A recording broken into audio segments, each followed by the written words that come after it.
berbicara tentang masalah klaim Ba'alawi berdasarkan keilmuan ilmiah ya, penelitian itu Pak Imron.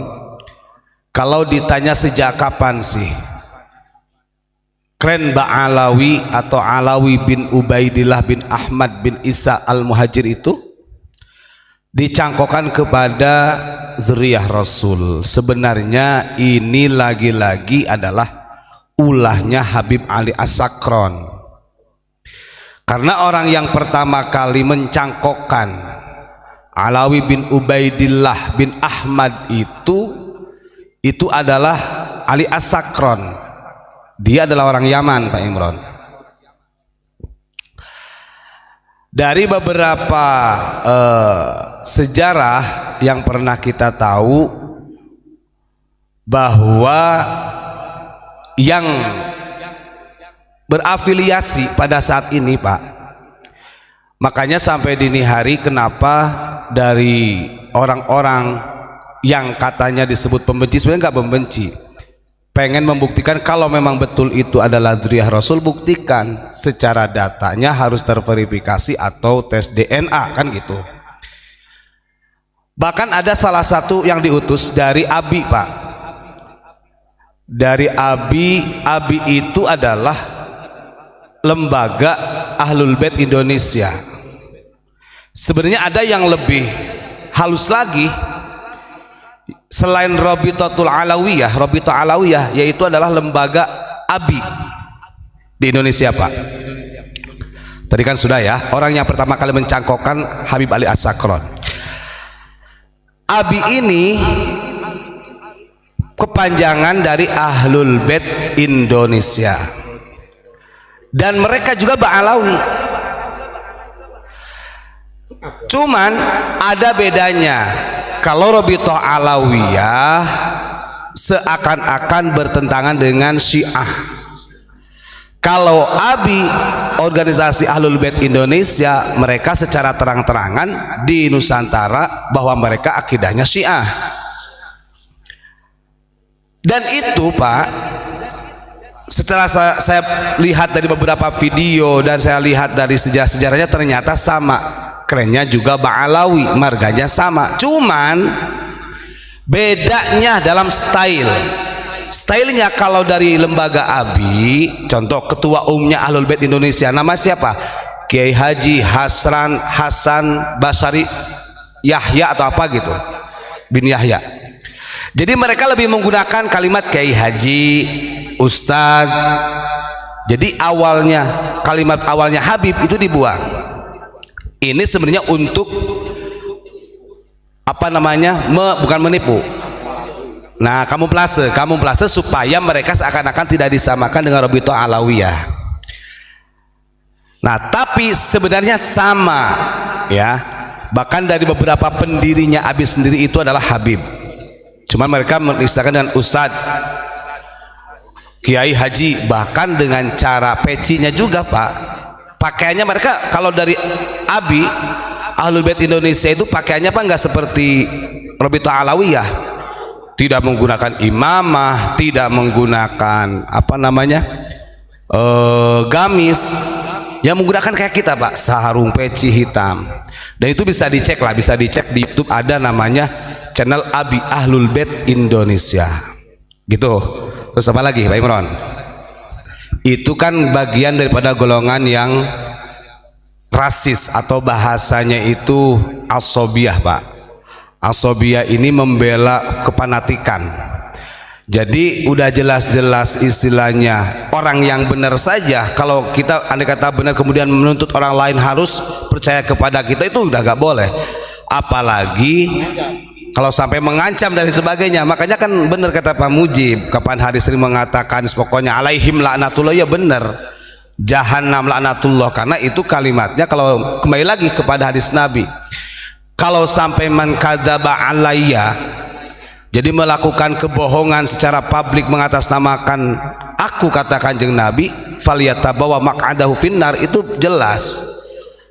Karena bukan main-main loh Pak, yang digunakan mereka ini jargonnya ini adalah dzurriyyah Rasul, Ahlul Bait Rasul. cucunya Kanjeng Nabi.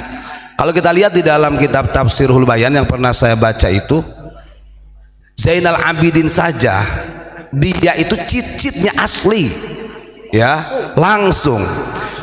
Ketika beliau dikatakan Ahlul Bait, beliau nolak, loh saya bukan Ahlul Bait. Ahlul Bait yang dikatakan Nabi ini adalah beliau disebutin gitu kan, sampai nangis beliau, sehingga keluarlah kalimatnya beliau bahwa innallaha khalaqal jannata liman ata'ahu, gitu kan. Allah menciptakan surga itu bukan untuk Ahlul Bait saja.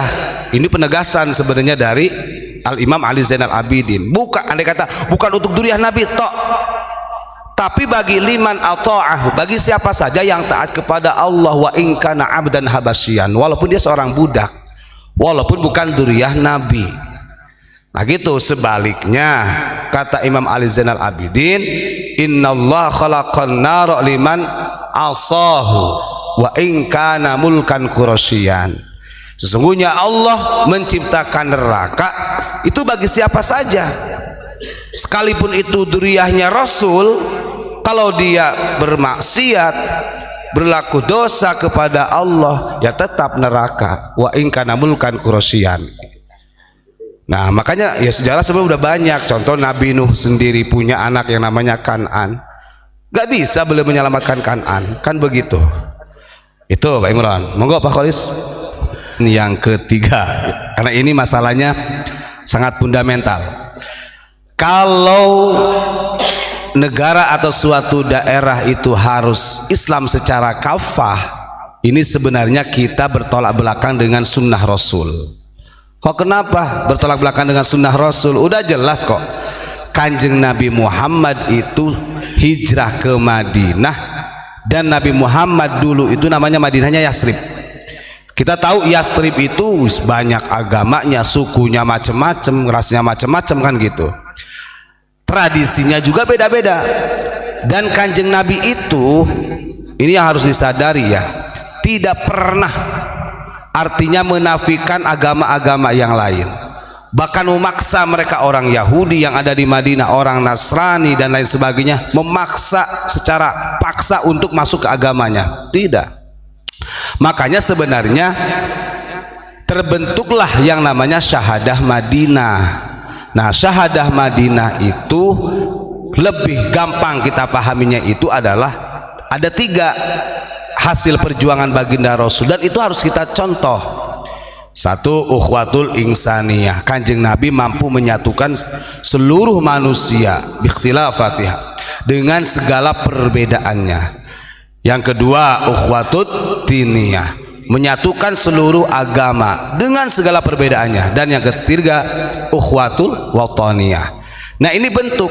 Maka sebenarnya ketika ada orang yang, kan ini kan framingnya itu adalah dari Hizbut Tahrir, kalau dulu Islam secara kafah itu seakan-akan meneruskan tentang khilafah, kan begitu.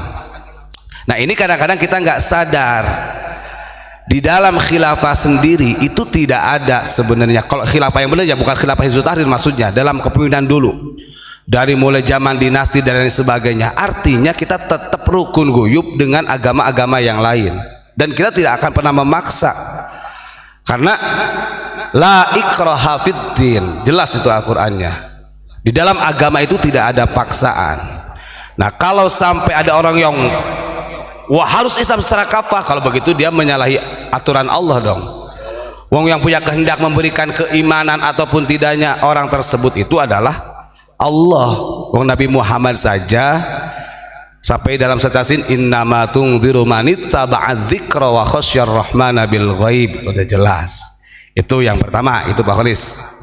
Ya harus dilawan karena menyalahi aturan dari aturan sunnah Rasul.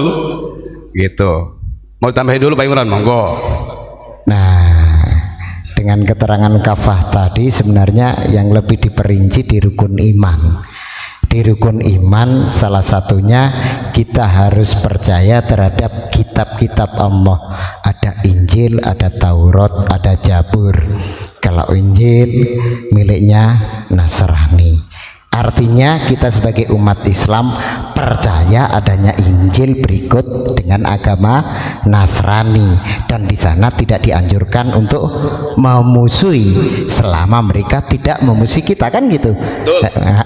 Lah hari ini ada yang seakan-akan pokoknya jangankan Indonesia, dunia ini pengen dibikin Islam sendiri. Kira-kira dia dapat intervensi dari mana orang-orang yang seperti ini? Bahkan Ustadz Ubat, kemarin saya sempat ketawa. Makanya kalau mondok itu mondok yang jelas, yang terdaftar di Kemenak. Saya yakin orang yang ngechat kayak gini itu nggak tahu apa tentang Kemenak. Kenapa? Coba browsing, Unik terdaftar enggak di Kemenak? Coba. Terdaftar enggak di HAM? Apa itu? Ada semuanya. Lah berhubung kamu keduluan benci, kamu keduluan gosip, akhirnya sesuatu yang benar tetap kamu anggap salah.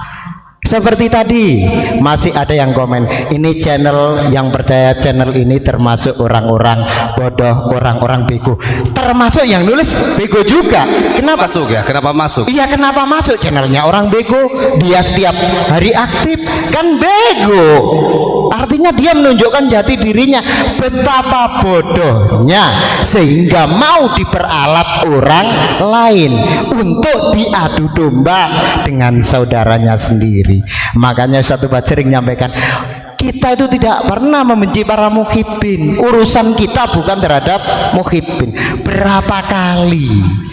Nah, ini supaya lebih jelas. Dan lagi-lagi mereka kalimatnya pasti seperti itu, pasti seperti itu. Kenapa? Yaitu tadi sudah kedoktrin oleh dirinya sendiri. Dia yang bodoh, dia yang bego. Oke.